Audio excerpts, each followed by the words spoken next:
ಪರಿಸರ ಸ್ನೇಹಿ ಬೈಕ್ ಬಳಸಿ ಪರಿಸರ ಉಳಿಸಿ. ಮಿಮಿಕ್ರಿ ಗೋಪಿ. ಜಯಚಾಮರಾಜ ಚಿತ್ರಕ ಇವಿ ಮೋಟಾರ್ನಲ್ಲಿ ಬೈಕ್ ಖರೀದಿಸಿ ಮಾಹಿತಿ. ಚಾಮರಾಜನಗರ. ಎಲೆಕ್ಟ್ರಿಕ್ ವಾಹನಗಳ ಬಳಕೆಯು ಇಂಗಾಲದ ಹೊರಸೂಸುವಿಕೆಯನ್ನು ಕಡಿಮೆ ಮಾಡಿ ಹಸಿರು ಭವಿಷ್ಯವನ್ನು ನಿರ್ಮಿಸಲು ಸಹಾಯ ಮಾಡುತ್ತದೆ ಎಂದು ಮಿಮಿಕ್ರಿ ಗೋಪಿ ಹೇಳಿದರು. ನಗರದ ರಾಮಸಮುದ್ರದ ಬಿಹಾರ್ ಹಿಲ್ಸ್ ಮುಖ್ಯ ರಸ್ತೆಯಲ್ಲಿರುವ ಜಯಚಾಮರಾಜ ಚಿತ್ರಕ ಇವಿ ಮೋಟಾರ್ನಲ್ಲಿ ಬೈಕ್ ಖರೀದಿಸಿ ಮಾತನಾಡಿದರು. ಪರಿಸರ ಸ್ನೇಹಿ ಬೈಕ್ ಎಲೆಕ್ಟ್ರಿಕ್ ವಾಹನಗಳು ಶೂನ್ಯ ಹೊರಸೂಸುವಿಕೆ, ಕಡಿಮೆ ನಿರ್ವಹಣಾ ವೆಚ್ಚ, ಇಂಧನ ಉಳಿತಾಯದ ಮೂಲಕ ಇಂಗಾಲದ ಹೆಜ್ಜೆಗುರುತನ್ನು ಕಡಿಮೆ ಮಾಡುತ್ತವೆ. ಸ್ಮಾರ್ಟ್ ತಂತ್ರಜ್ಞಾನ ಒದಗಿಸುತ್ತದೆ. ಇವು ಪ್ರಯಾಣಕ್ಕೆ ಅತ್ಯುತ್ತಮವಾಗಿದ್ದು ಮಾಲಿನ್ಯರಹಿತ ಸಾರಿಗೆ ಉತ್ತೇಜಿಸುತ್ತವೆ ಎಂದರು. ಜಯಚಾಮರಾಜ ಚಿತ್ರಕ ಇವಿ ಮೋಟಾರ್ ಮಾಲೀಕ ಸುರೇಶ್ ಗೌಡ, ಉಮ್ಮತ್ತೂರು ಬಸವರಾಜು, ಕಾಂತರಾಜು, ರವಿಕುಮಾರ್, ರೋಟರಿ ಮಾಜಿ ನಾಗರಾಜು, ಶಿವು, ಸಂತೋಷ್ ಇತರರು ಹಾಜರಿದ್ದರು.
ನಮಸ್ಕಾರ.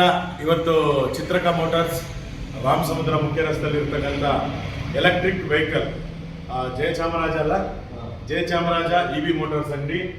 ಇವತ್ತು ನಾನು ಪರಿಸರ ಪ್ರಜ್ಞೆಯಿಂದ ಈಗ ಎಲ್ಲ ರಾಜ್ಯ ಸರ್ಕಾರ, ಕೇಂದ್ರ ಸರ್ಕಾರ ಎಲ್ಲ ಪ್ರಮೋಟ್ ಮಾಡ್ತಾ ಇದೆ. ಡೆಲ್ಲಿನಲ್ಲಿ ಗೊತ್ತು ನಿಮಗೆ ವಾಯುಮಾಲಿನ್ಯ, ಬೆಂಗಳೂರಲ್ಲಿ ವಾಯುಮಾಲಿನ್ಯ ಹೆಚ್ಚಾಗಿ ಇವಾಗ ಇವಿ ವೆಹಿಕಲ್ಗಳು ಜಾಸ್ತಿ ಆಗ್ತಾ ಇದೆ. ಅಂದರೆ ಮಾಲಿನ್ಯ ಕಡಿಮೆ. ಅದರಿಂದ ಇವತ್ತು ನಾನು ಒಂದು ಎಲೆಕ್ಟ್ರಿಕ್ ವೆಹಿಕಲ್ 2 ವೀಲರ್ ದ್ವಿಚಕ್ರ ವಾಹನವನ್ನು ಇಲ್ಲಿ ಪರ್ಚೇಸ್ ಮಾಡಿದೆ. ತುಂಬ ಚೆನ್ನಾಗಿದೆ. ದ್ವಿಚಕ್ರ ವಾಹನ ಬೇಕಾದವರು ಈ ವೆಹಿಕಲ್ ಬಗ್ಗೆ ಆಸಕ್ತಿ ಇರೋರು ಇಲ್ಲಿ ಬಂದು ಕೊಟ್ಕೊಳ್ಳಿ, ಒಳ್ಳೆಯದಾಗಲಿ. ನಾನು ಕೂಡ ಇವತ್ತು ಈ ಒಂದು ಇ ವಿ ವೆಹಿಕಲ್ನ ತೊಗೊಂಡಿದ್ದೀನಿ. ಈಗ ಓಪನಿಂಗ್ ಬೇರೆ ಮಾಡ್ತಾರಂತೆ, ನೋಡ್ಕೊಳ್ಳಿ. ಭಾಳ ಸಂತೋಷ. ಎಲ್ಲರಿಗೂ ಶುಭ.